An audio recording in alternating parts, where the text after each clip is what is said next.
Hi everyone, my name is Monica Bedi, your chemistry educator at Unacademy, having 14 plus years of teaching experience.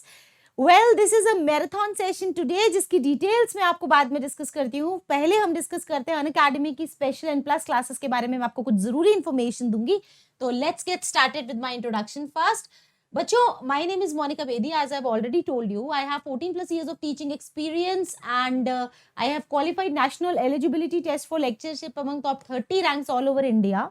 And I'm also among the topmost educators at Unacademy. livedaily.me/chat एक बहुत ही जबरदस्त Telegram group है, Unacademy का official Telegram group है, जिस पे अगर आप ऐड हो जाते हैं तो आपको सारे notifications and updates on time मिलते रहेंगे. तो देर किस बात की, जल्दी से इस ग्रुप पे जुड़ जाइए, क्योंकि अगर आप किसी पर्टिकुलर एडुकेटर को फॉलो करना शुरू हुए हैं तो आप उनकी क्लासेस मिस मत करिए. इस वाले ग्रुप पे सारे जो अपडेट्स हैं, नोटिफिकेशंस हैं, लिंक्स हैं, वो राइट टाइम पे आ जाते हैं जस्ट बिफोर सेशन. तो आप सिंगल क्लिक पे आप सेशन को ज्वाइन कर सकते हैं. Do you know, students, that we have a personal tutor thing on our Unacademy learning app? Well, this is Ask a Doubt feature, जहाँ 24/7 किसी भी समय आप पढ़ते हैं, दिन हो या रात हो, आपको अगर पढ़ते पढ़ते कोई डाउट आया, यू जस्ट क्लिक अ बढ़िया सी पिक्चर जो कि ब्लर नहीं होनी चाहिए, और वो अनअकैडमी के आस्क अ डाउट फीचर में आप स्निप करके अपलोड कर दीजिए. हमारे एक्सपर्ट्स आपसे चैट करेंगे and they will give you proper audio और video solutions for your doubts. Students, we also have two things on our Unacademy learning app, जिसके बारे में मैं आपको बताने वाली हूँ. एक है फ्री सेशंस जो हमारे लर्निंग ऐप पे होते हैं, जिनको हम स्पेशल क्लासेस बोलते हैं. दूसरा होता है प्लस क्लासेस, जो कि पेड क्लासेस होती हैं. ऑफ कोर्स पेड क्लासेस का जो फीस होता है वो तो बहुत ही नॉमिनल, मतलब वेरी वेरी नॉमिनल है. अनअकैडमी तो खुद इस मुहिम से जुड़ा है कि किस तरीके से एजुकेशन को बिल्कुल नॉमिनल चार्जेस में दिया जाए, बेस्ट कंटेंट को नॉमिनल चार्जेस में प्रोवाइड कराया जाए, ताकि इंडिया का हर बच्चा जो कि हकदार है नॉलेज का, उसे नॉलेज मिले. ठीक है, तो मैं सबसे पहले आपको बताती हूँ कि what do we offer at our plus courses. Plus courses पे आप अपने घर के कंफर्ट जोन के अंदर कोरोना फ्री एनवायरनमेंट में बैठ करके आपको क्या करना है, आप पढ़ाई कर सकते हैं. अनलिमिटेड एक्सेस मिलती है आपको सारे कोर्सेज की. Top educators of India on one platform है. तो अगर ऑफलाइन वाला खेल नहीं है कि अगर आपको कोई एक सब्जेक्ट पसंद आ रहा है, दूसरा नहीं पसंद आ रहा है, तो भी आप क्योंकि एक साथ तीनों सब्जेक्ट्स पढ़ते हैं तो आपको फीस तीनों की देनी पड़ेगी, वैसा कुछ नहीं है. यहाँ पे आप इतने एडुकेटर्स मिलेंगे आपको, and all educators are at par. बहुत सारे एडुकेटर्स बहुत अच्छे हैं. तो आपको एक से नहीं समझ में आ रहा, हो सकता है आपका कनेक्शन नहीं बने, तो किसी दूसरे से बनेगा, किसी से तो बनेगा, है ना students. Regular doubt clearing session से 3+1 का फॉर्मूला है. 3 नॉर्मल क्लासेस होती हैं जिसमें होमवर्क्स मिलते हैं, वर्कशीट्स मिलती हैं, और वो इस डाउट क्लास में डिस्कस हो जाता है. तो जब मेरा तो यही मानना है कि अगर आपकी डाउट सॉल्विंग टाइम पे होती रहे और डिसिप्लिन वे में होती रहे, तो आपकी लर्निंग बहुत जबरदस्त एक्सेलरेट करती है. सिलेबस प्रॉपर कवर होता है, ऑन टाइम कवर होता है. रिविजन क्लासेस लगती हैं, एक बार नहीं मल्टीपल बार लगती हैं. मेंटरशिप एंड गाइडेंस आपको मिलती है प्रॉपर टॉप एडुकेटर्स की. स्टडी मटेरियल आपको पीडीएफ फॉर्मेट में टीचर्स खुद प्रोवाइड कराते हैं. प्रैक्टिस टेस्ट आपके चलते रहते हैं. लाइव टेस्ट सीरीज आपकी चलती हैं, एंड बहुत सारे बैच कोर्सेज हैं. तो जैसे सपोज आपके स्कूल में ऑर्गेनिक आ रहा है और आपके कोचिंग पे इनऑर्गेनिक चल रहा है या फिजिकल चल रहा है, और आप टीचर्स के पीछे पड़े हैं कि सर प्लीज ऑर्गेनिक पढ़ा दो या प्लीज इनऑर्गेनिक पढ़ा दो, स्कूल में वो आ रहा है, आप फिजिकल पढ़ा रहे हो. यहाँ वो पंगा भी नहीं है, क्योंकि पैरेलली कोई ना कोई एडुकेटर फिजिकल पढ़ा रहा होगा, कोई ना कोई एडुकेटर ऑर्गेनिक का या इनऑर्गेनिक का कोर्स रन कर रहा होगा. तो आप पैरेलली अपने कन्वीनियंस के हिसाब से कोर्सेज को ज्वाइन कर सकते हैं. जैसे आपके स्कूल में फिजिकल का टेस्ट आने वाला है, फिजिकल केमिस्ट्री के बैच कोर्स को एनरोल कर सकते हैं ताकि आपके मार्क्स अच्छे हैं. साइमल्टेनियसली जिसकी अगर आप किसी दूसरे एडुकेटर को फॉलो कर रहे हैं तो उनके भी कोर्सेज को पैरेलली आप एनरोल कर सकते हैं, है ना स्टूडेंट्स. प्लस का सब्सक्रिप्शन लेने के लिए आपको करना क्या है वो मैं आगे प्रोसीड करती हूँ. प्लस का सब्सक्रिप्शन लेने के लिए आपको अनअकैडमी की लर्निंग ऐप को डाउनलोड करना है, इंस्टॉल करना है. इंस्टॉल करने के बाद में आपको अपना गोल सिलेक्ट करना है, फिर प्लस पे क्लिक करना है, फिर गेट सब्सक्रिप्शन पे क्लिक करना है, और आपको ये पेज मिल जाएगा. ये पेज मिल जाएगा, इसमें आप मैं रेकमेंड करूंगी एटलीस्ट 1 ईयर का सब्सक्रिप्शन. बाकी क्योंकि पे आपको करना है तो सब्सक्रिप्शन भी आप ही को डिसाइड करना है. कोड मत भूलिएगा. आप MB लाइव कोड लगाते हैं तो आपको अनअकैडमी इस दौरान जो भी मैक्सिमम पॉसिबल डिस्काउंट दे रहा होगा वो आपको ऑफर कर देगा. इस पर्टिकुलर कोड से इसको मत भूलिएगा. अगर सपोज आप 15,000 का 1 ईयर का सब्सक्रिप्शन है, तो इसमें अगर आप MB लाइव कोड लगाते हैं तो आपको 10% ऑफ मिलके एट प्रेजेंट 13,500 का मिलता है. ठीक है, 13,500. एंड एट प्रेजेंट हमारे कॉम्बैट एग्जाम्स वगैरह भी चलते रहते हैं, है ना. तो अगर आपको कोई स्कॉलरशिप इशूड है तो इसमें आपको और फर्दर डिस्काउंट मिल जाएगा. तो बच्चों ऑल सब्जेक्ट की डिसिप्लिन्ड कोचिंग आपको इतने कम चार्जेस में मिल रही है ये आपको और कहीं नहीं मिलेगा। पूरे साल का अगर पर सब्जेक्ट देखेंगे तो 2-2,500 भी नहीं है, पूरे साल का 2-2,500 भी नहीं है। तो this is how we are making education affordable and best quality content affordable. And यही अगर आप आइकॉनिक सब्सक्रिप्शन लेते हैं तो आपको पर्सनल मेंटर मिलता है जो आपकी हर जगह आपके साथ रहता है, आपका ध्यान रखता है। एंड ऑफ कोर्स इसके लिए भी आपको क्या करना है, सब्सक्रिप्शन लेने के लिए 12 मंथ्स वाला अगर आप सिलेक्ट करते हैं तो 28,000 का है, जो कि MB लाइव रेफरल कोड से आपका 25,000 का हो जाएगा। ठीक है students, so let's get started with the session. मैंने सब्सक्रिप्शन के बारे में आपको बता दिया है। स्पेशल क्लासेस भी हमारे अनअकैडमी की लर्निंग ऐप पे होती रहती है, जिसको ओपन करने के लिए, अनलॉक करने के लिए आप मोनिका या MB लाइव कोड का यूज कर सकते हैं। And let's get started with today's session. अब हम स्टार्ट करते हैं organic chemistry mechanisms. So are you all ready and excited? फटाफट से बता दो। अब आता है, देखो कंपाइल कर रहे हैं हमने हमारे 4 चैप्टर्स हैं कोर ऑर्गेनिक केमिस्ट्री के। वैसे तो ऑर्गेनिक केमिस्ट्री तुम्हारा 12th क्लास का बुक 2 है, जिसमें 7 चैप्टर्स हैं, haloalkane, haloarene, alcohol, phenol, ether, aldehyde, ketone and आपका अमीन्स। ठीक है, ये 4 चैप्टर्स तो प्योरली कोर ऑर्गेनिक केमिस्ट्री के हैं। फिर उसके बाद biomolecules, polymers in chemistry everyday, ये कोर ऑर्गेनिक केमिस्ट्री नहीं है, ये एप्लीकेशन वाला पार्ट है। तो उसको जब मैं बोलती हूँ ऑर्गेनिक केमिस्ट्री तो I talk about these 4 chapters. ठीक है, तो पहले चैप्टर का हम आ रहे हैं। सबसे पहले चैप्टर में न्यूक्लियोफिलिक सब्स्टिट्यूशन था, तो फटाफट से न्यूक्लियोफिलिक सब्स्टिट्यूशन को अच्छे से रिवाइज कर लेते हैं। काफी सारे हो सकता है हमारे साथ ऐसे स्टूडेंट्स भी बैठे हो जो पहली बार हमारे सेशन में आए हो। तो न्यूक्लियोफिलिक सब्स्टिट्यूशन क्या होता है फटाफट से समझो। न्यूक्लियोफिलिक सब्स्टिट्यूशन में एक टर्म आएगी ऑफकोर्स, न्यूक्लियोफाइल। न्यूक्लियोफाइल क्या होता है? Nucleus loving. न्यूक्लियोफाइल क्या होता है? एक ऐसी स्पीशी जिसके ऊपर होता है negative charge. N for nucleophile, N for negative, N for nucleophile, N for negative. तो न्यूक्लियोफाइल वो स्पीशी होती है जिसपे नेगेटिव चार्ज होता है, इलेक्ट्रॉन्स बहुत होते हैं, लेकिन इलेक्ट्रॉन्स को संभालने वाला न्यूक्लियस नहीं होता है। ठीक है, तो इसलिए an electron rich species which easily donates an electron pair to form a new bond क्या कहलाता है? न्यूक्लियोफाइल। आपकी MB मैम इसको बोलती हैं एक अमीर स्पीशी। न्यूक्लियोफाइल क्या है? इलेक्ट्रॉन वाइज बहुत रिच है, इलेक्ट्रॉन रिच है ना, तो हम इसको क्या बोलेंगे? एक अमीर स्पीशी। इलेक्ट्रोफाइल क्या चीज होती है? इलेक्ट्रॉन लविंग, है ही नहीं खुद के पास इलेक्ट्रॉन, तो क्या बोलेंगे उसको हम? Electron loving. इलेक्ट्रॉन से प्रेम में कौन होगा? जिसके पास इलेक्ट्रॉन नहीं होंगे। तो ये क्या होगी?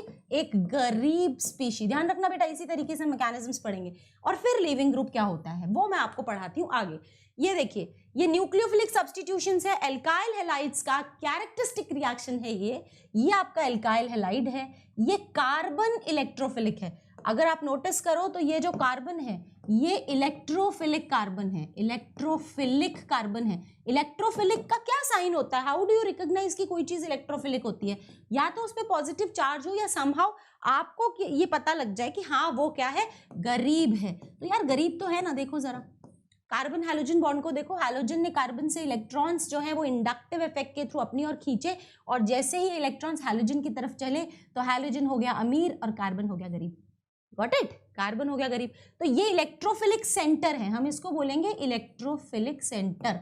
ठीक है, अगर तुम्हें लग रहा हो कि मैम ये सब चीजें हमें अच्छे से आती हैं, आप स्पीड बढ़ा दो, तो मैं स्पीड बढ़ा दूंगी। ठीक है, अगर आपको ये लग रहा हो कि मैम ये सब चीजें हमें अच्छे से आती हैं, you can increase your speed, तो मुझे चैट बॉक्स में बताइएगा, तो मैं इसको फटाफट लेके जाऊंगी। क्योंकि मेरे को आज क्या क्या मैकेनिज्म्स पढ़ाने हैं, न्यूक्लियोफिलिक सब्स्टिट्यूशंस में खत्म कराऊंगी, SN1 भी पढ़ाऊंगी, SN2 भी पढ़ाऊंगी, फिर अल्कोहल, फिनॉल, ईथर्स वाले चैप्टर में dehydration of alcohol to form alkene भी पढ़ाऊंगी, और hydration of alkene to form alcohol भी पढ़ाऊंगी, और विलियमसन सिंथेसिस भी पढ़ाऊंगी। ये 5 मैकेनिज्म्स आज हम कवर करने वाले हैं। ठीक है, thank you Alisha, thank you so much. तो ये क्या है? इलेक्ट्रोफाइल है, इलेक्ट्रोफिलिक सेंटर है। अब हम पढ़ रहे हैं न्यूक्लियोफिलिक सब्स्टिट्यूशन। न्यूक्लियोफिलिक सब्स्टिट्यूशन का मतलब होता है न्यूक्लियोफाइल आता है और किसी एक ग्रुप को जाना पड़ता है। न्यूक्लियोफाइल अटैक करता है और किसी एक ग्रुप को निकल के जाना पड़ता है। सब्स्टिट्यूशन का मतलब होता है रिप्लेसमेंट, रिप्लेसमेंट। ठीक है, तो एल्काइल हैलाइड में न्यूक्लियोफाइल के अटैक की वजह से हेलोजन को जाना पड़ा, हो गया ना ये रिप्लेसमेंट, तो ये हुआ न्यूक्लियोफिलिक सब्स्टिट्यूशन। न्यूक्लियोफिलिक अटैक की वजह से सब्स्टिट्यूशन का होना क्या कहलाता है? Nucleophilic substitution. ठीक है, सिंपल है। तो यहाँ पे ये न्यूक्लियोफाइल हो गया, ये इलेक्ट्रोफाइल हो गया, और ये जो गया ना छोड़ के, इसको हम क्या बोलते हैं? Leaving group. जो छोड़ के गया उसको हम क्या बोलते हैं? लिविंग ग्रुप बोलते हैं। यहाँ देखो क्या 3 चीजें थी, न्यूक्लियोफाइल जो अटैक कर रहा है, इलेक्ट्रोफाइल जिस पर अटैक कर रहा है, लिविंग ग्रुप जिसको जाना पड़ रहा है। भाई एक आ रहा है एक जा रहा है, तो एक आ रहा है तो वो किस पे अटैक कर रहा है, न्यूक्लियोफाइल इलेक्ट्रोफिलिक सेंटर पे, और जाना किसको पड़ रहा है, लीविंग ग्रुप पे। तो यहाँ ये न्यूक्लियोफिलिक सब्स्टिट्यूशन है, ये दो तरीके का होता है, एक होता है SN1 और दूसरा होता है SN2। तो चलो let's get started with mechanism number 1 which is SN2। SN2 mechanism क्या होता है, ध्यान से सुनिएगा, बड़ा इंटरेस्टिंग सा मैकेनिज्म है और अपन इसको गप्पे लगाते हुए बहुत ही मजेदार तरीके से समझने वाले हैं, ठीक है। Thank you so much Mohit Rawat, thank you so much everyone. मैं देख रही हूँ यहाँ पे मैम को एकदम अप्रिशिएट किया जा रहा है, थैंक यू बेटा, थैंक यू सो मच। दिशा के लिए loving 5 days teaching and 1 special. Yes बेटा, सैटरडे को मूड बनता है कि कुछ बढ़िया कुछ डिफरेंट लेके जाए बच्चों के लिए, जो कि जिससे बच्चों का फायदा हो सके, राइट। तो चलो अब क्या हुआ, ये न्यूक्लियोफाइल है। अब ध्यान से सुनना, पहले मैकेनिज्म बताऊंगी फिर इसकी कहानी भी बताऊंगी हुआ क्या था। एक्चुअली ना इलेक्ट्रॉन को अपनी तरफ अट्रैक्ट करने की वजह से यहाँ पे कार्बन थोड़ा सा गरीबी झेल रहा था। गरीबी मतलब इलेक्ट्रॉन की गरीबी। ये इलेक्ट्रॉन रिच स्पीशी था न्यूक्लियोफाइल। तो न्यूक्लियोफाइल को, न्यूक्लियोफाइल क्या चीज होता है, न्यूक्लियोफाइल एक नेगेटिवली चार्ज सेंटर होता है जो किस पे अटैक करता है, एक गरीब स्पीशी यानी पॉजिटिवली चार्ज सेंटर पे। मतलब न्यूक्लियोफाइल की नजर इस कार्बन पे है। न्यूक्लियोफाइल एंटायर एल्काइल हैलाइड में nucleophile keeps it's I on this particular carbon. तो जब न्यूक्लियोफाइल कार्बन पे अटैक करना चाह रहा है तो देयर आर चांसेस कि वो सामने से अटैक मार दे, सामने से। तो अगर न्यूक्लियोफाइल सामने से अटैक मारेगा तो भैया सामने तो ये पिताजी बैठे हैं ना हैलाइड, ये रिपेल करेंगे, इन पे भी नेगेटिव चार्ज है, इन पे भी नेगेटिव चार्ज है। तो इस रिपल्जन के चलते न्यूक्लियोफाइल पीछे से एंट्री मारेगा। आप किसी से मिलने जा रहे हो, उनके पिताजी गेट पे बैठे हुए हैं, अखबार पढ़ रहे हैं, तो मेन गेट से थोड़ी घुस जाओगे अंदर, समझ रहे हो ना बात को, कहाँ से जाओगे, कोई और रास्ता ढूंढोगे जहाँ से कोई देख ना ले, ठीक है। तो ये पिताजी बाहर बैठ के अगर अखबार पढ़ रहे हैं तो कहाँ से एंट्री होगी, पीछे से एंट्री होगी। तो जब बैक साइड से न्यूक्लियोफाइल ने इस कार्बन पे अटैक मारा तो एक ट्रांजिशन स्टेट बन गई जिसमें कार्बन न्यूक्लियोफाइल से तो बॉन्ड बन रहा है, ये देखो, ये न्यूक्लियोफाइल से कार्बन बॉन्ड बना रहा है और हैलोजन से कार्बन बॉन्ड तोड़ रहा है, ठीक है, तोड़ रहा है।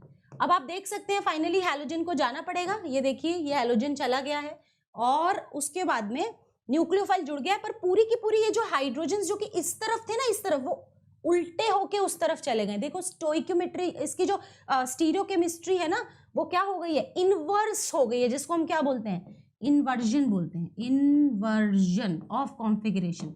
क्योंकि न्यूक्लियोफाइल सामने से अटैक नहीं कर सकता, इसने पीछे से अटैक किया, पीछे से अटैक किया, हैलोजन गया, पूरे हाइड्रोजन उल्टे मुड़ गए। इस प्रोसेस को हमने क्या बोला, इन्वर्जन ऑफ कॉन्फिगरेशन। इस विजुअल को देखो, ये न्यूक्लियोफाइल अटैक कर रहा है, ये ट्रांजिशन स्टेट है और फाइनली देखो उसको जाना पड़ा हैलाइड आयन को। ये पिंक वाला जो दिख रहा है ना, ये तुमको हैलाइड आयन दिख रहा है, ठीक है। इस विजुअल को अच्छे से देखो और बोलो समझ में आया।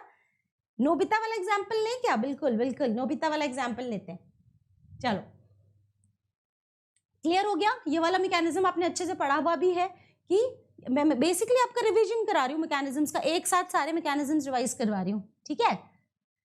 तो ये देखो ये किस तरीके से आया, यहाँ पे ये न्यूक्लियोफाइल आ रहा है यहाँ और ये हैलाइड आयन जा रहा है। तो nucleophile, electrophilic centre and this one is leaving group, इसको जाना पड़ा बेचारे को, तो लीविंग ग्रुप। आगे चलते हैं, यहाँ पे इस विजुअल में भी आप देखो कैसे न्यूक्लियोफाइल इस कार्बन पे अटैक कर रहा है और जैसे अटैक करता है हाइड्रोजन उल्टे मुड़ जाएंगे क्योंकि क्लोरीन को फाइनली जाना पड़ेगा। ये दिख रहे हैं आपको हाइड्रोजन उल्टे मुड़ते हुए, अच्छे से नोटिस करो कि कैसे OH माइनस आयन आया एज अ न्यूक्लियोफाइल, इसने कार्बन पे अटैक किया और कार्बन पे अटैक करते ही एक ट्रांजिशन स्टेट का फॉर्मेशन हुआ और फाइनली क्लोरीन निकल करके चला गया और हाइड्रोजन्स जो हैं वो उल्टे मुड़ गए। नोटिस हो रहा है सबको? मैं पानी पी लेती हूँ, थम्स अप कर दो इस वाले मैकेनिज्म के लिए। हमें टोटल 5 मैकेनिज्म्स पढ़ने आज।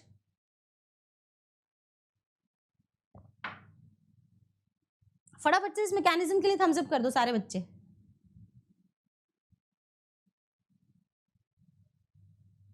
चलो, तो ये मैकेनिज्म हमको समझ में आ गया है, हमने देख लिया है कैसे ट्रांजिशन स्टेट बनती है।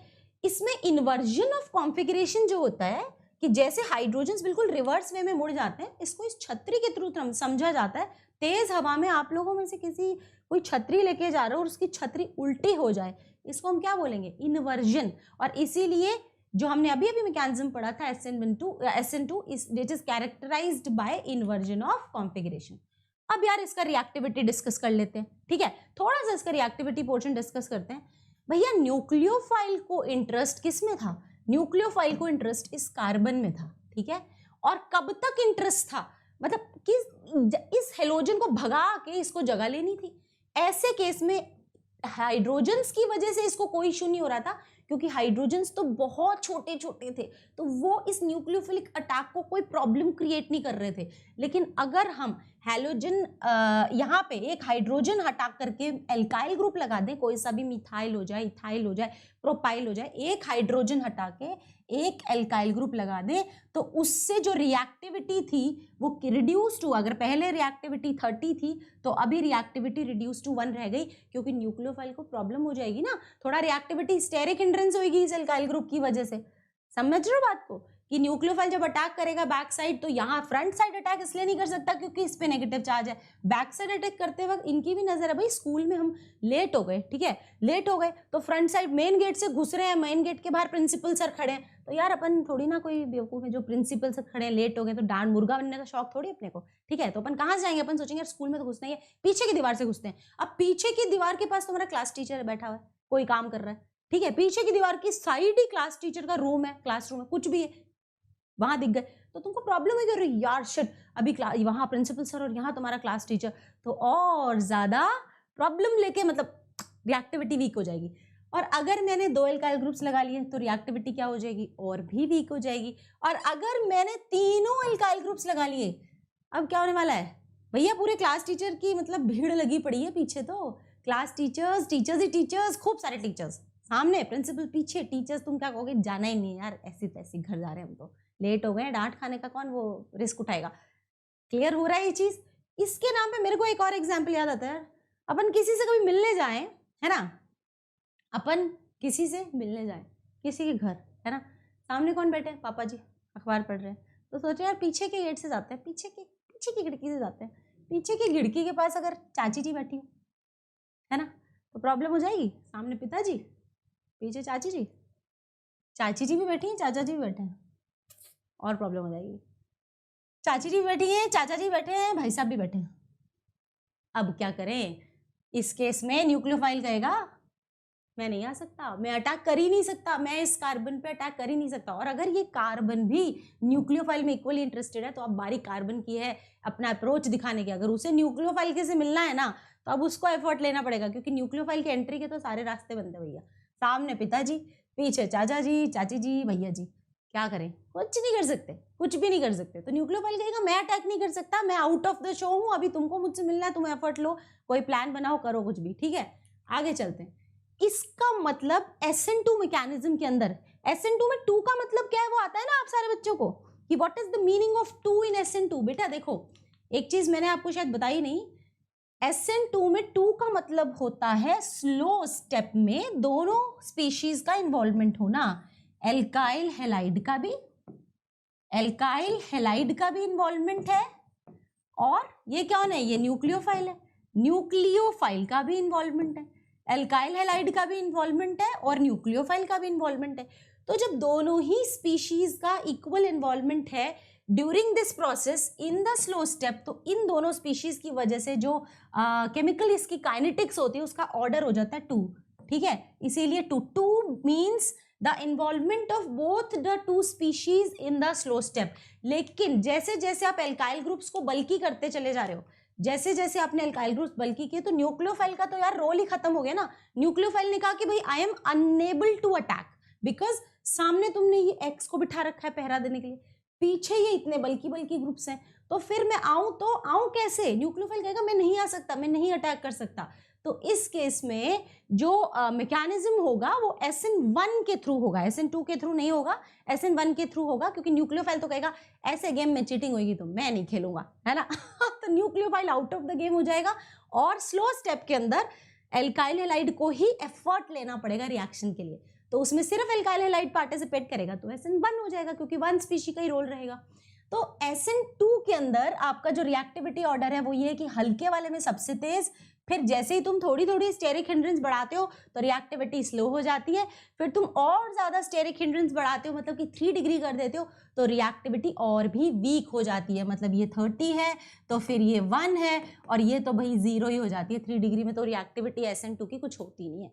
समझ में आ गया सबको, ठीक है, चले आगे, do you want more example और इट्स फाइन। अब SN1, अब नेक्स्ट मैकेनिज्म शुरू कर रहे हैं। Next mechanism is SN1 mechanism, जहां 1 का मतलब है कि न्यूक्लियोफाइल ये बोल चुका है भैया मैं नहीं आ पाऊंगा, सामने पापा जी, पीछे चाचा जी, चाची जी, बुआ जी, मैं कैसे आऊं यार, मैं नहीं आ सकता, तुम्हें मुझसे मिलना है तो तुम बनाओ प्लान, मैं बाहर खड़ा हूं।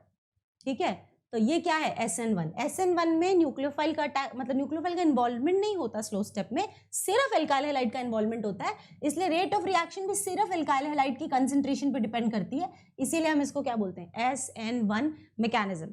समझ में आ गया, क्लियर सबको?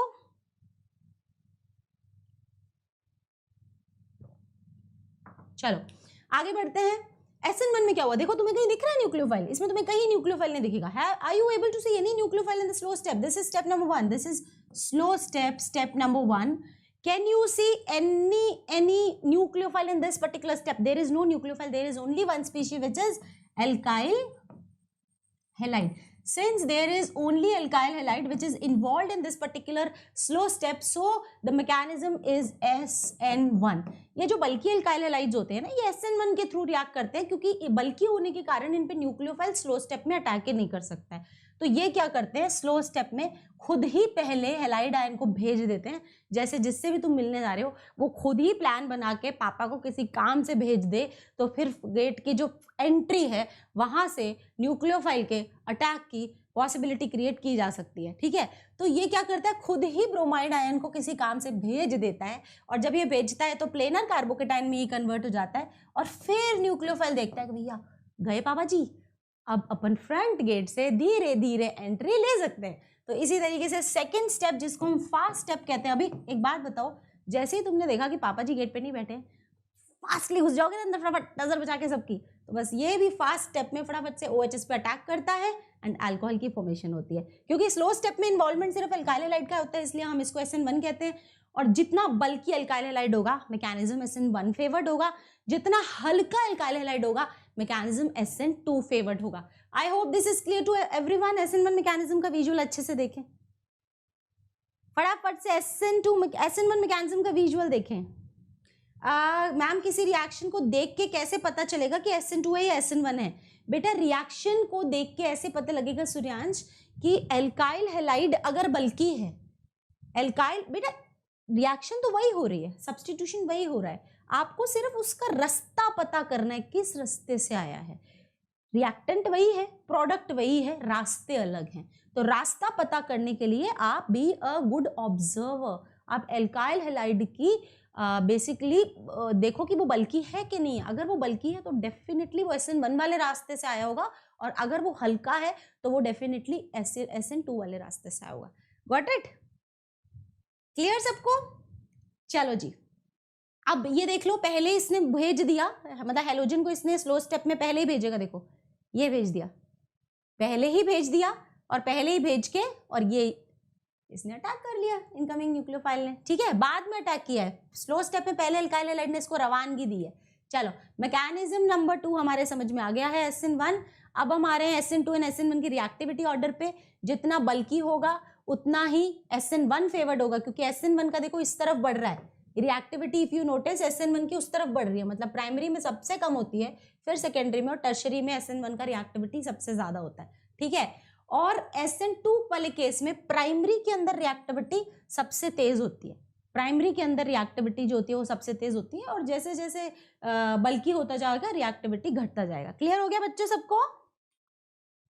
ये याद है? ऐसा कुछ याद है तुम लोगों को? ये बताओ फटाफट से, do you remember such things? देखो बच्चों, नोबिता को आना था, कहाँ आना था? शिजुका के पास।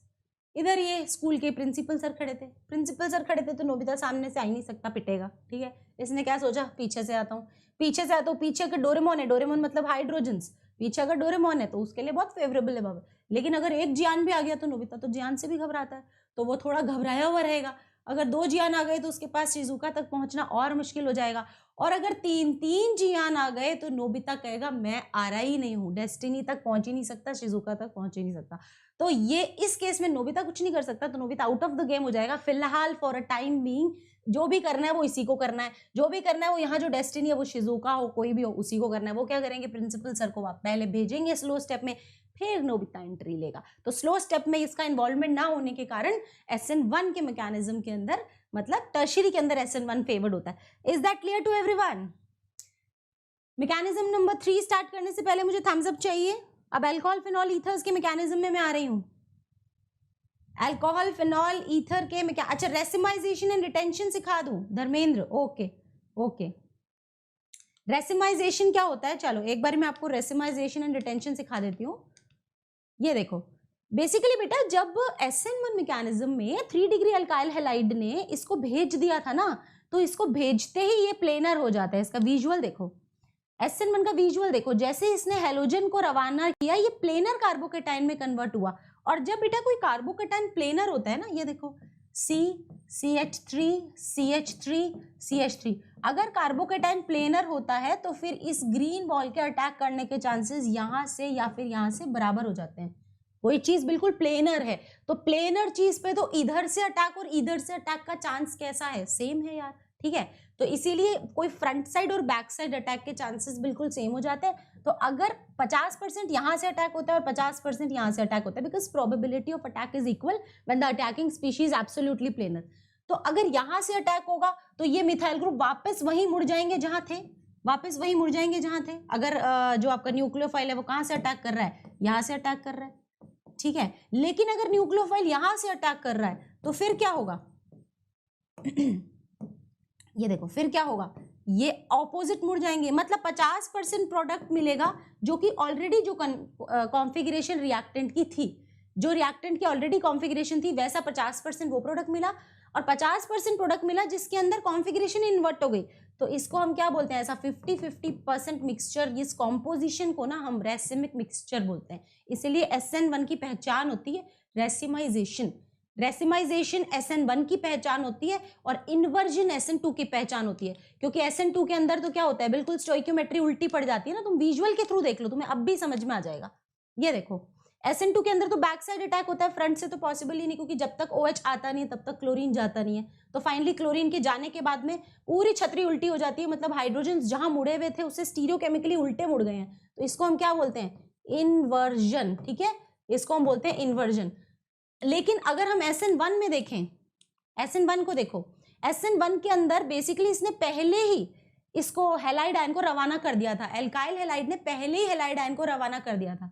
तो जब पहले ही हैलाइड आयन को रवाना किया तो ये प्लेनर हो गया। अब जब ये प्लेनर हुआ तो इस विजुअल में नहीं दिख रहा, लेकिन ग्रीन ये तो भग गया कहीं पे, ये गया और निकल गया।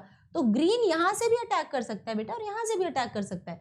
तो अगर यहां से अटैक करेगा तो ये उल्टा हो जाएगा, जिसको हम कहेंगे इन्वर्जन, और अगर यहां से अटैक करेगा तो ये वापस वहीं मुड़ जाएंगे ना जहां थे।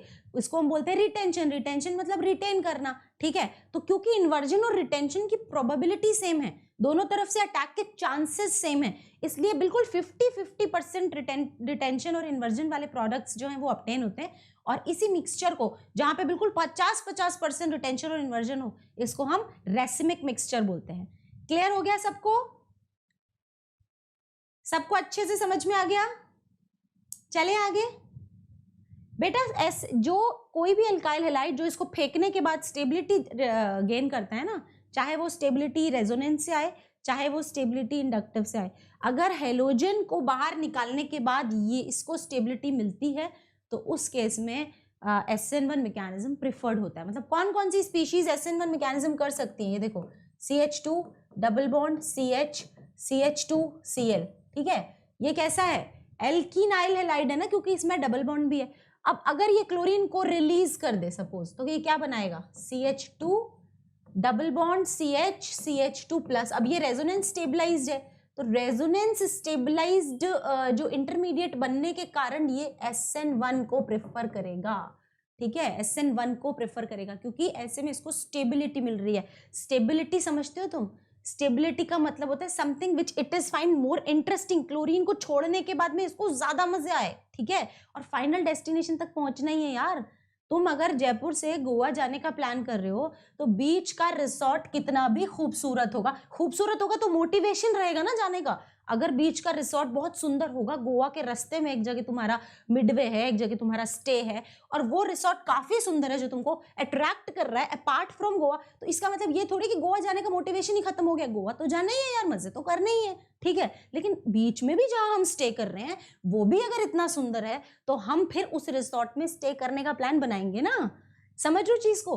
तो इसीलिए वो एल्काइल हैलाइड जो कि हेलोजन छोड़ने के बाद जिस जगह आ रहा है, मतलब जो इंटरमीडिएट बना रहा है, अगर वो रेजोनेंस स्टेबलाइज्ड है तो वो SN1 को प्रेफर करता है। आई बात समझ में सबको कि कौन कौन सी स्पीशीज होंगी जो SN1 को प्रेफर करेंगी? जो कि हैलोजन छोड़ने के बाद जिनको स्टेबिलिटी मिलती है। स्टेबिलिटी मिलती है का मतलब नहीं कि यहीं अटक गए, ये बहुत सारे बच्चों को डाउट होता है। स्टेबिलिटी मिलने के बाद ये मतलब नहीं कि इधर ही अटक गए, खत्म बात, मैम स्टेबल हो गया ना, अब क्यों आगे रिया करेगा? अरे भैया तुम गोवा जा रहे थे, बीच का रिजल्ट बहुत सुंदर था, वहीं थोड़ी जिंदगी गुजारोगे, ट्रिप तो कंटिन्यू करोगे ही, है कि नहीं? समझ में आया सबको? बेटा पोलर प्रोटिक सॉल्वेंट क्या होता है? पोलर प्रोटिक सॉल्वेंट आनंद, जैसे पानी पोलर भी है और पानी हाइड्रोजन आयन भी रिलीज करता है, तो पोलर प्रोटिक सॉल्वेंट कहलाता है। Polar protic solvent actually chlorine को ले जाने में फैसिलिटेट करता है। जैसे वो H2O है ना, H2O, तो H2O में क्या है, पार्शियल पॉजिटिव चार्जेस भी रहते हैं और पार्शियल नेगेटिव चार्जेस भी रहते हैं, ठीक है।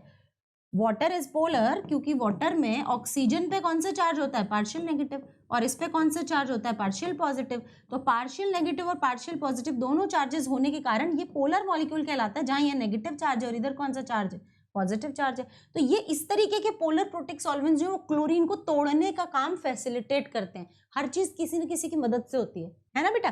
क्लियर आनंद? चलिए बेटा एराइल हैलाइड्स में तो गेमिंग सर्ज न्यूक्लियोफिलिक सब्स्टिट्यूशन होता ही नहीं है बच्चा। गेमिंग सर्ज ये एराइल हैलाइड है, एराइल हैलाइड में तो न्यूक्लियोफिलिक सब्स्टिट्यूशन होता ही नहीं क्योंकि डबल बॉन्ड कैरेक्टर है। और ये बेटू बेंजाइल हैलाइड है, बेंजाइल हैलाइड में ऑफ कोर्स होगा और SN1 के थ्रू होगा, क्योंकि जैसे ये हैलोजन को रिलीज करेगा, जैसे ये हैलोजन को रिलीज करेगा, देखो इसने हैलोजन छोड़ा तो क्या बन गया, ये क्या बन गया, ये पॉजिटिव बेंजाइल कार्बोकेटाइन बन गया। तो बेंजाइल कार्बोकेटाइन तो बहुत स्टेबल होता है, फिनाइल कार्बोकेटाइन थोड़ी ना स्टेबल होता है। तो गेमिंग सर्च मेरा आंसर है बेंजाइल जो हैलाइड है that is more reactive than aryl. Aryl तो कहीं कंपेरेबल भी नहीं है, तुम तो फर्स्ट रैंक वाले बच्चे को फेल होने वाले बच्चे से कंपेयर कर रहे हो। तुम पता क्या कर रहे हो मैम, ये जिसका फर्स्ट रैंक आता है वो ज्यादा होशियार है, जो फेल होता है वो ज्यादा होशियार है। अरे भाई ये ज्यादा होशियार है, ठीक है, ये तो रिएक्ट नहीं करता, न्यूक्लियोफिलिक सब्स्टिट्यूशन ही नहीं देता। क्लियर हुआ? चलो डाउट्स भी देख लिए हैं, जो डाउट्स आप बोल रहे हो मैंने एक बार आपके डाउट्स कंसीडर कर लिए। अब हम मैकेनिज्म नंबर 3 पे चलें क्योंकि 5 मैकेनिज्म्स हमको आज पढ़ने हैं। चलो mechanism number 3 alcohol phenol and ethers chapter का है। Alcohol phenol and ethers chapter number 2 का है। और जो मैकेनिज्म्स एज अ मैकेनिज्म बिटू क्वेश्चन आता है ना बोर्ड्स में, वो इसी चैप्टर में से आता है। तो अब जो मैं आगे 3 मैकेनिज्म पढ़ाने वाली हूँ, ये सोच लेना कि इन तीनों में से एक क्वेश्चन तो सपट मैकेनिज्म पे ही आएगा कि right the mechanism of the following. तो अच्छे से समझिए, थोड़ा स्पीड में समझाऊंगी, ठीक है।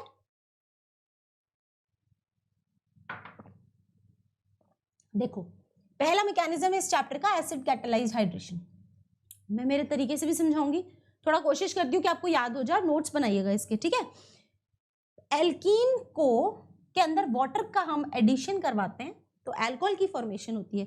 एल्कीन पता है कैसा होता है, जैसे पाई बॉन्ड है तो पाई बॉन्ड टूट के जैसे खुला, ये खुला तो दोनों कार्बन पे एक एक वैलेंसी क्रिएट हो जाती है। इसी तरीके से ये देखो, ये कार्बन है, ठीक है, ये तुम्हारा ये एल्कीन हो गया।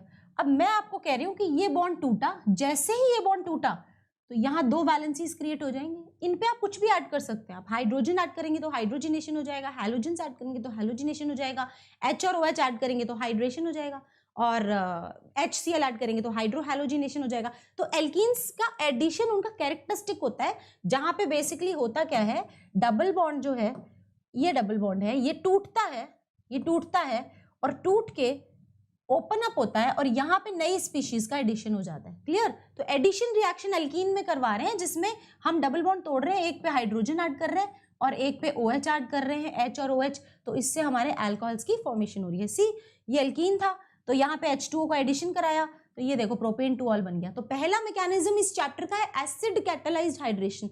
ये आपको जो रिजल्ट देता है ये मार्कोनिकॉफ फेवर्ड देता है, मार्कोनिकॉफ, ठीक है, मार्कोनिकॉफ रिएक्शन के हिसाब से देता है। मतलब HOH में जो नेगेटिव पार्ट है, negative part OH minus preferably alkene के अंदर वहां जाता है जहां पे हाइड्रोजन्स कम हो। I hope you remember Markovnikov rule studied in class 11th कि when alkenes are attacked by hydrogen halides, यहाँ पे तो वाटर है, the negative part of the reagent get itself attached to the carbon atom having less number of hydrogen atoms. Clear हुआ? ठीक है, ये Markovnikov addition देता है। तो इसका थोड़ा सा मैकेनिज्म पढ़ लेते हैं। मैकेनिज्म को ठीक से समझना, मैं तुम्हें मैकेनिज्म समझाती हूँ। मैं तुम्हें मेरे तरीके से, एक मेरा मेथड है उस तरीके से एक बार मैकेनिज्म समझाने की कोशिश करती हूँ। ये देखो, ये दो भाई थे, ठीक है, ये वो वाला है जो कार्बन कार्बन जिसके बीच में डबल बॉन्ड है ये, ठीक है। ये दो भाई थे, आपस में खूब मजे करते थे, खूब खेलते थे, खूब क्रिकेटबाजी चलती थी। दो भाइयों को बाहर से किसी दोस्त की जरूरत ही नहीं थी, ठीक है। तो खूब मजे करते थे, क्रिकेट खेलते थे, एकदम ऐश करते थे, अच्छी बॉन्डिंग थी दोनों में। फिर ना धीरे धीरे ये लोग दोनों अपने अपने कॉलेजेस या स्कूल्स में एडमिशन हो गए। इस कार्बन को, मतलब इस भाई को, इस भाई ने सोचा कि मेरे को अब तेरे साथ ना, मतलब मेरे को मज़ा नहीं आता है, मैं मेरे बाहर ज़्यादा फ्रेंड्स बना रहे हैं, उनके साथ टाइम स्पेंड करना ज़्यादा खुश है, मतलब I am more happy in spending my time with my school mates, with my friends rather than brother you. ठीक है, अपने भाई को बोल रहा है कि brother I am no more interested in spending time with you, rather I would love to spend time with my college friends. तो ये कॉलेज फ्रेंड्स हैं दोनों, ये भी आपस में भाई हैं, ठीक है। अब ये भी आपस में भाई हैं और ये भी आपस में भाई हैं, ठीक है। इस कार्बन ने इसको अट्रैक्ट किया, ये देखो ये अट्रैक्ट हो रहा है। ऐसे अट्रैक्शन में, क्योंकि हाइड्रोजन के पास तो कोई इलेक्ट्रॉन ही नहीं था, इसने क्या किया, ये जो दो इलेक्ट्रॉन थे चालाकी से ये दोनों इलेक्ट्रॉन यूज किए इन दोनों के बीच में इंटरेक्शन डेवलप करने के लिए। एक भाई ने बाहर दोस्ती करने के लिए उन एसेट्स को यूज करना शुरू कर दिया जो ये इस भाई के साथ शेयर किया करता था। I hope I am making the things clear. जो ये इस भाई के साथ में एसेट्स शेयर किया करता था, वो एसेट्स इसने अपने भाई के साथ शेयर करना बंद कर दिए और कॉलेज फ्रेंड के साथ शेयर करना शुरू कर दिए। जब ऐसा हुआ तो ये देखो, अब ये दोनों इलेक्ट्रॉन, ये ओवरलैपिंग हो रही है। ये कहां से आई, ये दोनों electron, can you see this two electron, ये दोनों इलेक्ट्रॉन पहले इन दोनों में शेयर्ड हुआ करते थे, अब उधर चले गए। तो ये कैसा हो गया यार, ये वाले भाई का यही ऐसा ही फेस बन जाएगा, उदास उदास सा। इसने कहा यार ये भाई ने भी मेरे साथ में खेलना शुरू बंद कर दिया, और खेलना बंद किया जो किया, वो बैट, वो बॉल, वो सब चीज़, वो चीज़ें जो हम लोग आपस में यूज़ किया करते थे खेलने के लिए, वो प्ले के सेट्स, वो सब ये इसके साथ खेलने में यूज़ कर रहा है। तो ये क्या हो गया, ये सैड हो गया यार, ठीक है। अब ये सैड हो गया तो इधर इसका भी, ये भी अकेला पड़ रहा था, लेकिन खास बात ये था कि ये चालाक था, चालाक था। तो इसने इसको कुछ दिए नहीं इलेक्ट्रॉन, मतलब H+ सीधा सीधा बॉन्ड बनाए। तो देखो यहाँ तो बॉन्ड बन गया HOH, अब ये निकलेगा और ये निकलेगा, भाई ठीक है, अपने इलेक्ट्रॉन पेयर को लेके निकलेगा और कहेगा कि भाई कोई बात नहीं, मेरा भाई भी तेरे भाई के साथ ज्यादा इंटरेस्ट लेके खेल रहा है, तो अपन दोनों क्रिकेट, चल आजा, मैं बैट पकड़ता हूँ, तू बॉलिंग कर, अपन दोनों आपस में बॉन्ड बनाते हैं ना, कोई बात नहीं, तू काहे को टेंशन करता है। ये कहेगा यार मेरे पास तो कुछ है ही नहीं, मेरा भाई क्या गया, वो तो मेरा क्रिकेट बॉल बैट सब ले गया। तो कहेगा तो कोई बात नहीं भाई, मैंने नहीं दिया अपने भाई को, मैं हूँ चालाक, तू होगा सीधा, मैं लेके आ रहा हूँ सब चीज़ें तेरे पास। ये देखो, अब ये इसने कार्बन और OH के बीच में बॉन्ड बनाया और फाइनली क्या बन गई, अल्कोहल। आया समझ में बच्चों, अल्कोहल की फॉर्मेशन हो गई है। Should I need to explain it again और इट्स क्लियर?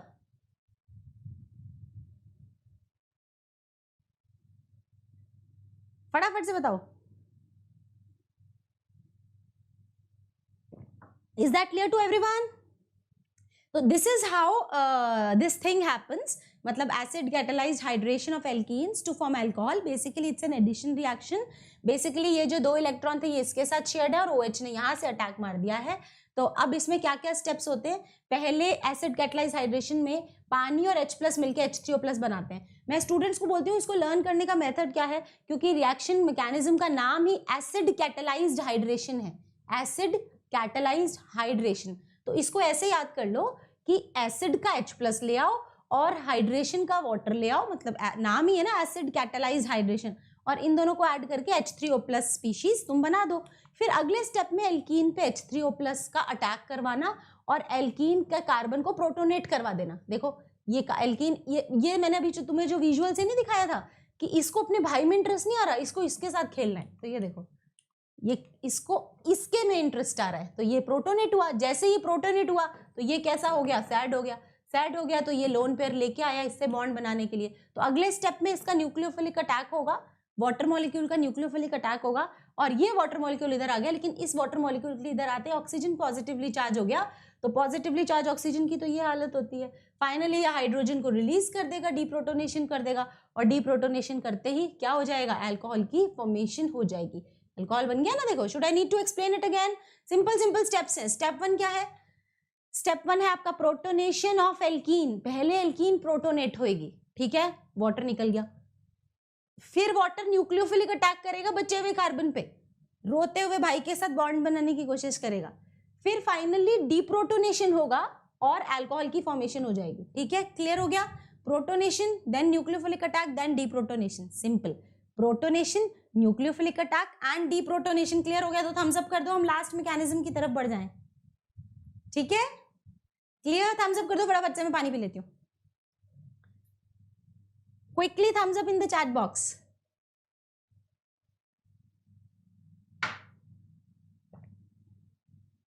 ठीक है, अभी हम मैकेनिज्म्स बहुत ज्यादा डिटेल में घुस के नहीं कर सकते, अदरवाइज एक मैकेनिज्म में एक क्लास लगती है। अभी तो हमारा लेक्चर क्या है, ऑर्गेनिक रिएक्शन मैकेनिज्म्स, बहुत सारे मैकेनिज्म पढ़ने हमें एक क्लास में, ताकि वो क्या हो जाए, कंपाइल हो जाए। ठीक है, चलो आगे चलते हैं। Dehydration of alcohol to form alkene. अभी अभी अपन ने क्या पढ़ा था, hydration of alkene to form alcohol. अभी रिवर्स प्रोसेस है। एक छोटी सी ट्रिक बताऊं क्या? ये CH2 डबल बॉन्ड CH2, अगर तुम इसका हाइड्रेशन करवाते हो, यानी कि वाटर मॉलिक्यूल ऐड करवाते हो, तो क्या बन जाता है, CH3 CH2OH, यानी अल्कोहल की फॉर्मेशन होती है। और फिर तुम माइनस वाटर करवाते हो तो बैक टू एल्कीन है। तो प्लस वाटर डाइल्यूट H2SO4 की प्रेजेंस में होता है, डाइल्यूट H2SO4, यानी hydration occurs in presence of dilute H2SO4 and dehydration occurs in presence of concentrated H2SO4।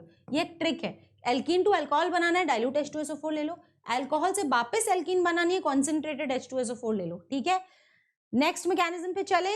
Clearly समझ में आ गया ये मैकेनिज्म? चलो, thank you Anand, thank you so much.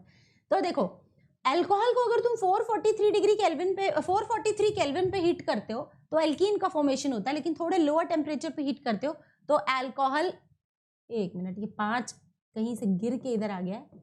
हाँ, अगर अल्कोहल को हायर टेम्परेचर्स पे एसिड से रिएक्ट करवाते हो तो एल्कीन बनता है, लेकिन इसी अल्कोहल को लोअर टेम्परेचर पे एसिड से रिएक्ट करवाओगे तो ईथर बनेगा। अल्कोहल से एल्कीन तब बनता है जब एक OH जाए और एक हाइड्रोजन भी माइनस हो जाए, तो क्या बचेगा, CH3 में से हाइड्रोजन जाएगा तो CH2, फिर डबल बॉन्ड और इधर से OH गया तो इथीन, यानी कि 1 अल्कोहल का मॉलिक्यूल माइनस 1 वाटर मॉलिक्यूल बनाता है एल्कीन।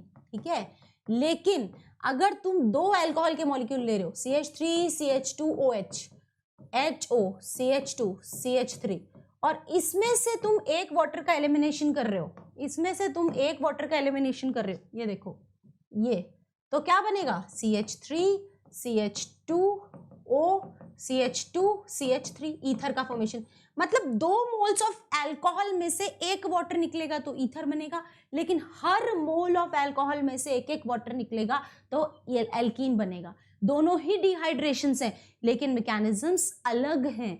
दोनों में रिएक्टेंट सेम है, लेकिन प्रोडक्ट अलग है। दोनों में रिएजेंट सेम है, बट मैकेनिज्म्स डिफरेंट है। क्यों? The only difference is this temperature. Higher temperature जब आप लेते हो तो अगर आपने 10 मोल अल्कोहल लिए तो 10 मोल वाटर निकल जाएगा, यानी ज्यादा पानी उड़ जाएगा। लर्न करने का तरीका, अगर तुम अच्छा गरम करते हो एसिड की प्रेजेंस में, तो each alcohol molecule will start releasing 1 molecule of water. भाई ज्यादा गर्म करोगे तो ज्यादा भाप उड़ेगी ना, ज्यादा पानी उड़ेगा, इसमें कौन सी बड़ी बात है। तो ज्यादा अगर तुम गर्म कर रहे हो तो हर अल्कोहल का मॉलिक्यूल एक एक वाटर छोड़ने लगता है, तो क्या बनेगा, एल्कीन। कम गर्म कर रहे हो तो 2 अल्कोहल के मॉलिक्यूल एक एक वाटर छोड़ेंगे, मतलब इफ यू टेक 10 अल्कोहल के moles, only 5 moles of water will be released, तो क्या बनेगा, ईथर। समझ में आया? याद रहेगा इस तरीके से कि मैम जब हायर टेम्परेचर था तो आपने कहा था ज्यादा वाटर मॉलिक्यूल्स एलिमिनेट होंगे, और ज्यादा वाटर मॉलिक्यूल एलिमिनेट होते हैं तो एल्कीन बनता है, और अगर टेम्परेचर कैसा लेते हो, कम लेते हो, तो क्या बनेगा, ईथर बनेगा, क्योंकि 2 आपस में कनेक्ट होते जाएंगे ना एक एक वाटर जाने से। क्लियर? टेम्परेचर का खेल है, एब्सोल्युटली करेक्ट। टेम्परेचर का खेल समझना चाहते हो कि क्या खेल करता है टेम्परेचर? डू यू वांट कि मैं तुम्हें टेम्परेचर की वजह से हुआ क्या एक्चुअल में ये भी समझाऊं?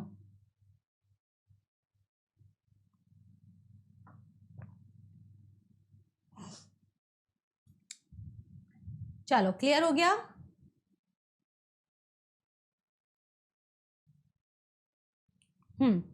अब देखो ईथर, मैं तुम्हें यहीं पे बिल्कुल क्लियरली एक्सप्लेन कर दूंगी। मैंने तुम्हें लर्न करने का तरीका बता दिया है कि हायर टेम्परेचर पे ज्यादा वाटर मॉलिक्यूल्स एलिमिनेट कराना, क्योंकि इसको सिंपली कॉमन सेंस से याद रखना कि टेम्परेचर ज्यादा होगा तो ज्यादा पानी उड़ेगा, ज्यादा भाप उड़ेगी तो एल्कीन बन जाएगा।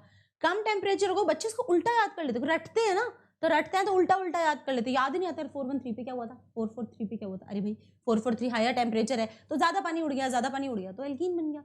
413 लोअर टेम्परेचर है तो कम पानी उड़ा, कम पानी उड़ा तो क्या होगा, उससे ईथर की फॉर्मेशन होगी। यहां देख लो, फटाफट से देखो कि अल्कोहल को जब हमने एसिड से रिएक्ट करवाया तो जाहिर है lone pair will attack on this H+।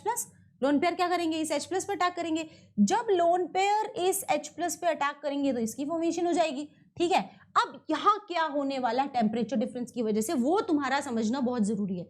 अगर तुमने टेम्परेचर 443 केल्विन रखा हुआ है तो ये वाला जो बॉन्ड है ना, ये वाला देखो, ऑक्सीजन खुश तो नहीं है, पॉजिटिवली चार्ज ऑक्सीजन हैप्पी तो नहीं होता, उसको रास्ता निकालना है कि समहाउ मेरे को अपने आप को क्या करना है, सेटल करना है, स्टेबल करना है।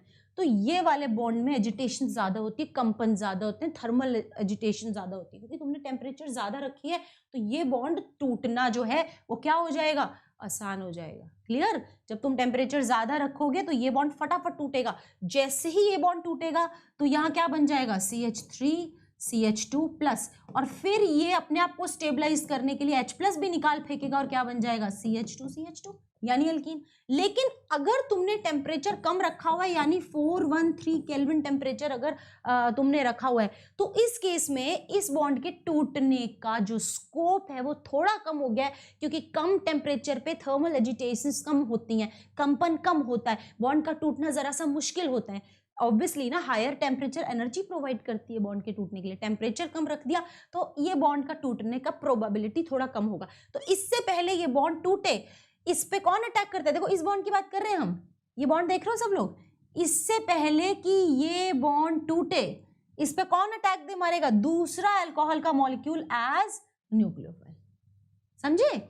इससे पहले कि ये बॉन्ड टूटे इस पे दूसरा अल्कोहल का मॉलिक्यूल अटैक दे मारेगा as nucleophile.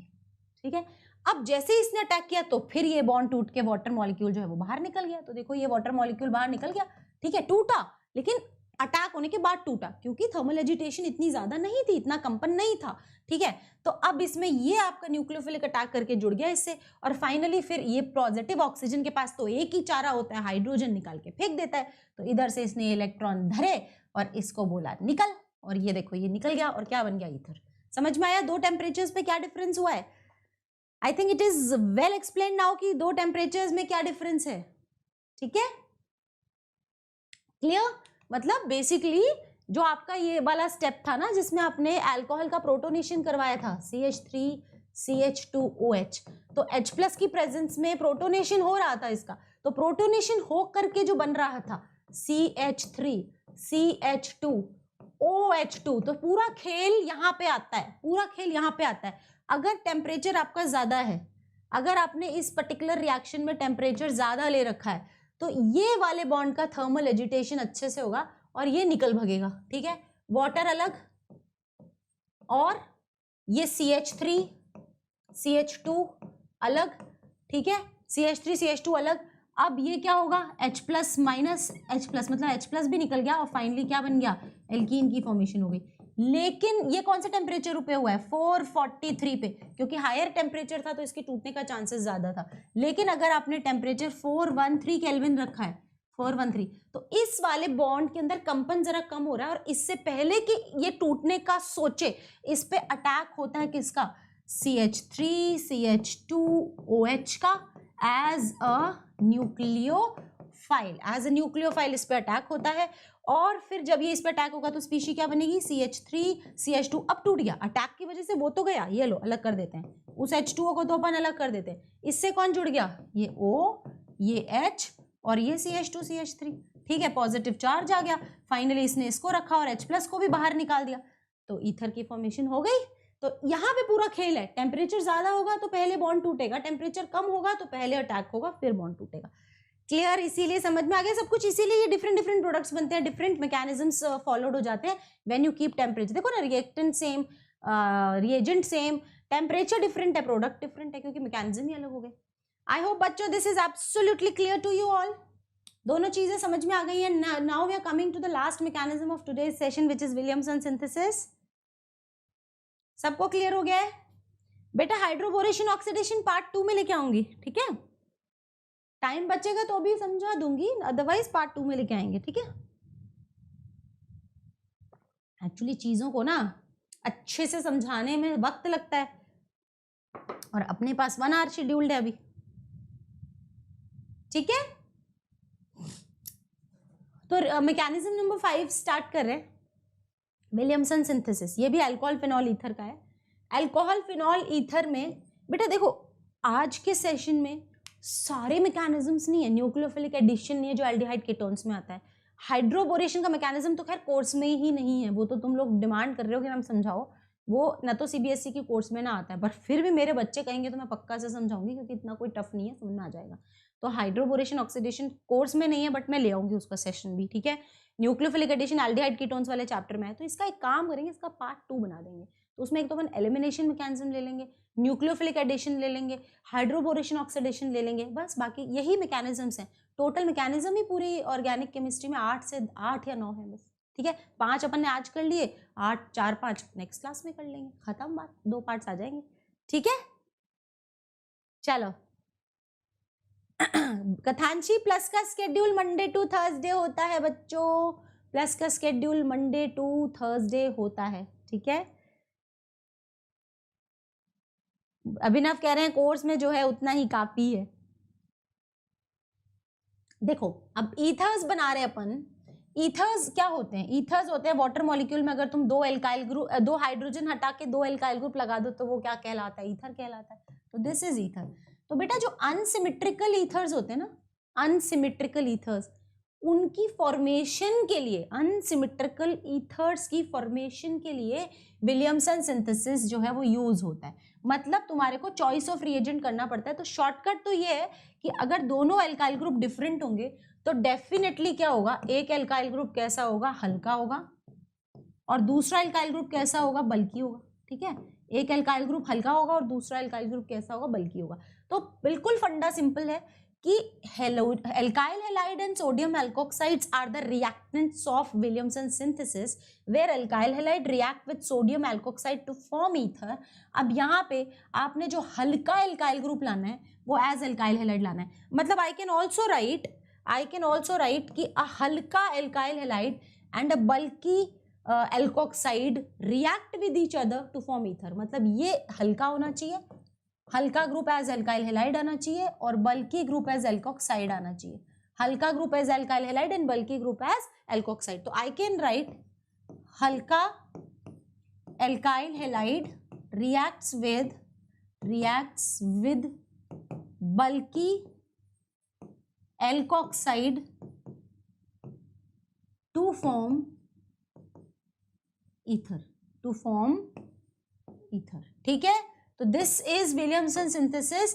Choice of reagent सबसे ज्यादा इसके अंदर इंपॉर्टेंट होता है कि भैया अगर तुम्हें डिफरेंट एल्काइल ग्रुप्स मिले तो हल्का वाला तुमको कौन सी स्पीशी में लेके आना है, कौन से रिएजेंट के फॉर्म में लेके आना है, और बल्कि वाला कौन से रिएजेंट के फॉर्म में लेके आना है। रीजन है इसमें भी SN2 होता है, जो आपने अभी अभी पढ़ा ना बैक साइड अटैक, तो इसमें भी SN2 होता है। कैसे SN2 होता है? आप लेके आए अल्कोहल, ठीक है? अल्कोहल का क्या हुआ? अच्छा ये वाला जो अपना मैकेनिज्म है ये तो वो वाला रिपीट हो गया, पिछला वाला है ना। इधर देखो विलियमसन ईथर सिंथेसिस है ना, वो उसको अपन डिलीट कर देंगे। इसको देखो जरा कि हल्के वाले एल्काइल हैलाइड पे बल्कि एल्कोक्साइड का न्यूक्लियोफिलिक बैक साइड अटैक हो रहा है। कैन यू नोटिस दिस बच्चों कि हल्के एल्काइल हैलाइड पे बल्कि एल्कोक्साइड का बैक साइड अटैक हो रहा है। फाइनली हैलोजन को जाना पड़ रहा है और ईथर की फॉर्मेशन हो रही है, ठीक है? इसका मतलब in the formation of such an ether जो तुम्हारा बल्कि वाला पोर्शन है वो कैसे आता है, वो एज न्यूक्लियोफाइल अटैक करता है, और जो हल्का वाला पोर्शन है वो एज हैलाइड रहता है। सिंपल, ठीक है, मैकेनिज्म समझ में आ गया, ओवर, खत्म। विलियमसन सिंथेसिस है ही यही, ये this is the mechanism of Williamson synthesis, जहाँ पे हल्का वाला अल्काइल हैलाइड है और बल्कि वाला मतलब बेसिकली बैक साइड अटैक करता है SN2, जो कि हमने पढ़ चुके हैं, अभी पढ़ा था हमने SN2 कि किस तरीके से SN2 में कोई भी बेस पीछे से अटैक करता है। तुम ये अच्छा, इसका उल्टा करने पे क्या होगा, इसका उल्टा करने पे बच्चों एल्कीन्स बनने लग जाएंगी, एल्कीन्स, ठीक है, एलिमिनेशन प्रिफर्ड हो जाएगा, ठीक है, क्योंकि जिस पर अटैक होता है वो हल्का होना चाहिए ना। किसी से मिलने जा रहे हो, भीड़ ही भीड़ है, कैसे जाओगे, एग्जाम्पल दिया था ना, पिताजी बैठे हुए हैं, चाचा जी बैठे हुए हैं, चाची जी बैठे हुए हैं, भैया जी बैठे हुए हैं, इतने सारे लोग हैं, तो फिर कैसे जाओगे। इसलिए जिस पर अटैक हो रहा है that should always be light, ठीक है। तो विलियमसन सिंथेसिस में हल्का अल्काइल हैलाइड एंड बल्कि अल्कोक्साइड। समझ में आ गया सबको क्लियरली। तो यहाँ हमने आज 5 मैकेनिज्म्स बहुत ही अच्छे से कवर कर लिए हैं, लेकिन खास बात ये कि जो मैकेनिज्म पे क्वेश्चन आता है ना बच्चों, वो आज के सेशन में से आता है। अब तुमको वो हाइड्रोबोरेशन ऑक्सीडेशन और वो सब चीज पढ़नी हो तो उसके लिए फिर सेपरेट सेशन बना लेंगे, बट वो कोर्स में है नहीं, उसका मैकेनिज्म कोर्स में नहीं है, बट फिर भी अपन बना लेंगे, ठीक है बच्चों। तो let's get started with my introduction first. बच्चों, my name is Monica Bedi. As I've already told you, I have 14 plus years of teaching experience, and I have qualified national eligibility test for lectureship among top 30 ranks all over India, and I'm also among the topmost educators at Unacademy. livedaily.me/chat एक बहुत ही जबरदस्त Telegram group है, Unacademy का official Telegram group है, जिस पे अगर आप ऐड हो जाते हैं तो आपको सारे notifications and updates on time मिलते रहेंगे। तो देर किस बात की, जल्दी से इस ग्रुप पे जुड़ जाइए, क्योंकि अगर आप किसी पर्टिकुलर एडुकेटर को फॉलो करना शुरू हुए हैं तो आप उनकी क्लासेस मिस मत करिए। इस वाले ग्रुप पे सारे जो अपडेट्स हैं, नोटिफिकेशंस हैं, लिंक्स हैं, वो राइट टाइम पे आ जाते हैं जस्ट बिफोर सेशन, तो आप सिंगल क्लिक पे आप सेशन को ज्वाइन कर सकते हैं। Do you know, students, that we have a personal tutor thing on our Unacademy learning app? Well, this is Ask a Doubt feature, जहाँ 24/7 किसी भी समय आप पढ़ते हैं, दिन हो या रात हो, आपको अगर पढ़ते पढ़ते कोई डाउट आया, यू जस्ट क्लिक अ बढ़िया सी पिक्चर जो कि ब्लर नहीं होनी चाहिए, और वो अनअकैडमी के आस्क अ डाउट फीचर में आप स्निप करके अपलोड कर दीजिए। हमारे एक्सपर्ट्स आपसे चैट करेंगे and they will give you proper audio और video solutions for your doubts. Students, we also have 2 things on our Unacademy learning app, जिसके बारे में मैं आपको बताने वाली हूँ। एक है फ्री सेशंस जो हमारे लर्निंग ऐप पे होते हैं, जिनको हम स्पेशल क्लासेस बोलते हैं। दूसरा होता है प्लस क्लासेस, जो कि पेड क्लासेस होती हैं। ऑफ कोर्स पेड क्लासेस का जो फीस होता है वो तो बहुत ही नॉमिनल, मतलब वेरी वेरी नॉमिनल है। अनअकैडमी तो खुद इस मुहिम से जुड़ा है कि किस तरीके से एजुकेशन को बिल्कुल नॉमिनल चार्जेस में दिया जाए, बेस्ट कंटेंट को नॉमिनल चार्जेस में प्रोवाइड कराया जाए, ताकि इंडिया का हर बच्चा जो कि हकदार है नॉलेज का, उसे नॉलेज मिले, ठीक है। तो मैं सबसे पहले आपको बताती हूँ कि what do we offer at our plus courses. Plus courses पे आप अपने घर के कंफर्ट जोन के अंदर कोरोना फ्री एनवायरनमेंट में बैठ करके आपको क्या करना है, आप पढ़ाई कर सकते हैं। अनलिमिटेड एक्सेस मिलती है आपको सारे कोर्सेज की। Top educators of India on one platform है, तो अगर ऑफलाइन वाला खेल नहीं है कि अगर आपको कोई एक सब्जेक्ट पसंद आ रहा है, दूसरा नहीं पसंद आ रहा है, तो भी आप क्योंकि एक साथ तीनों सब्जेक्ट्स पढ़ते हैं तो आपको फीस तीनों की देनी पड़ेगी, वैसा कुछ नहीं है। यहाँ पे आप इतने एडुकेटर्स मिलेंगे आपको, and all educators are at par. बहुत सारे एडुकेटर्स बहुत अच्छे हैं, तो आपको एक से नहीं समझ में आ रहा, हो सकता है आपका कनेक्शन नहीं बने तो किसी दूसरे से बनेगा, किसी से तो बनेगा, है ना students. Regular doubt clearing session से 3+1 का फॉर्मूला है। 3 नॉर्मल क्लासेस होती हैं जिसमें होमवर्क्स मिलते हैं, वर्कशीट्स मिलती हैं, और वो इस डाउट क्लास में डिस्कस हो जाता है। तो जब मेरा तो यही मानना है कि अगर आपकी डाउट सॉल्विंग टाइम पे होती रहे और डिसिप्लिन वे में होती रहे तो आपकी लर्निंग बहुत जबरदस्त एक्सेलरेट करती है। सिलेबस प्रॉपर कवर होता है, ऑन टाइम कवर होता है, रिविजन क्लासेस लगती हैं, एक बार नहीं मल्टीपल बार लगती हैं। मेंटरशिप एंड गाइडेंस आपको मिलती है प्रॉपर टॉप एडुकेटर्स की। स्टडी मटेरियल आपको पीडीएफ फॉर्मेट में टीचर्स खुद प्रोवाइड कराते हैं। प्रैक्टिस टेस्ट आपके चलते रहते हैं, लाइव टेस्ट सीरीज आपकी चलती हैं, एंड बहुत सारे बैच कोर्सेज हैं। तो जैसे सपोज आपके स्कूल में ऑर्गेनिक आ रहा है और आपके कोचिंग पे इनऑर्गेनिक चल रहा है या फिजिकल चल रहा है, और आप टीचर्स के पीछे पड़े हैं कि सर प्लीज ऑर्गेनिक पढ़ा दो या प्लीज इनऑर्गेनिक पढ़ा दो, स्कूल में वो आ रहा है आप फिजिकल पढ़ा रहे हो, यहाँ वो पंगा भी नहीं है, क्योंकि पैरेलली कोई ना कोई एडुकेटर फिजिकल पढ़ा रहा होगा, कोई ना कोई एडुकेटर ऑर्गेनिक का या इनऑर्गेनिक का कोर्स रन कर रहा होगा। तो आप पैरेलली अपने कन्वीनियंस के हिसाब से कोर्सेज को ज्वाइन कर सकते हैं। जैसे आपके स्कूल में फिजिकल का टेस्ट आने वाला है, फिजिकल केमिस्ट्री के बैच कोर्स को एनरोल कर सकते हैं ताकि आपके मार्क्स अच्छे हैं। साइमल्टेनियसली अगर आप किसी दूसरे एडुकेटर को फॉलो कर रहे हैं तो उनके भी कोर्सेज को पैरेलली आप एनरोल कर सकते हैं। है ना स्टूडेंट्स। प्लस का सब्सक्रिप्शन लेने के लिए आपको करना क्या है वो मैं आगे प्रोसीड करती हूँ। प्लस का सब्सक्रिप्शन लेने के लिए आपको अनअकैडमी की लर्निंग ऐप को डाउनलोड करना है, इंस्टॉल करना है। इंस्टॉल करने के बाद में आपको अपना गोल सिलेक्ट करना है, फिर प्लस पे क्लिक करना है, फिर गेट सब्सक्रिप्शन पे क्लिक करना है और आपको ये पेज मिल जाएगा। ये पेज मिल जाएगा, इसमें आप मैं रेकमेंड करूंगी एटलीस्ट 1 ईयर का सब्सक्रिप्शन। बाकी क्योंकि पे आपको करना है तो सब्सक्रिप्शन भी आप ही को डिसाइड करना है। कोड मत भूलिएगा, आप MB लाइव कोड लगाते हैं तो आपको अनअकैडमी इस दौरान जो भी मैक्सिमम पॉसिबल डिस्काउंट दे रहा होगा वो आपको ऑफर कर देगा। इस पर्टिकुलर कोड से इसको मत भूलिएगा। अगर सपोज आप 15,000 का 1 ईयर का सब्सक्रिप्शन है तो इसमें अगर आप MB लाइव कोड लगाते हैं तो आपको 10% ऑफ मिलके एट प्रेजेंट 13,500 का मिलता है। ठीक है, 13,500। एंड एट प्रेजेंट हमारे कॉम्बैट एग्जाम्स वगैरह भी चलते रहते हैं, है ना। तो अगर आपको कोई स्कॉलरशिप इशूड है तो इसमें आपको और फर्दर डिस्काउंट मिल जाएगा। तो बच्चों ऑल सब्जेक्ट की डिसिप्लिन्ड कोचिंग आपको इतने कम चार्जेस में मिल रही है, ये आपको और कहीं नहीं मिलेगा। पूरे साल का अगर पर सब्जेक्ट देखेंगे तो 2-2.5 हजार भी नहीं है, पूरे साल का 2-2.5 हजार भी नहीं है। तो this is how we are making education affordable and best quality content affordable. And यही अगर आप आइकॉनिक सब्सक्रिप्शन लेते हैं तो आपको पर्सनल मेंटर मिलता है जो आपके हर जगह आपके साथ रहता है, आपका ध्यान रखता है। एंड ऑफ कोर्स इसके लिए भी आपको क्या करना है, सब्सक्रिप्शन लेने के लिए 12 मंथ्स वाला अगर आप सिलेक्ट करते हैं तो 28,000 का है, जो कि MB लाइव रेफरल कोड से आपका 25,000 का हो जाएगा। ठीक है students, so let's get started with the session. मैंने सब्सक्रिप्शन के बारे में आपको बता दिया है। स्पेशल क्लासेस भी हमारे अनअकैडमी की लर्निंग ऐप पे होती रहती है, जिसको ओपन करने के लिए, अनलॉक करने के लिए आप मोनिका या MB लाइव कोड का यूज कर सकते हैं।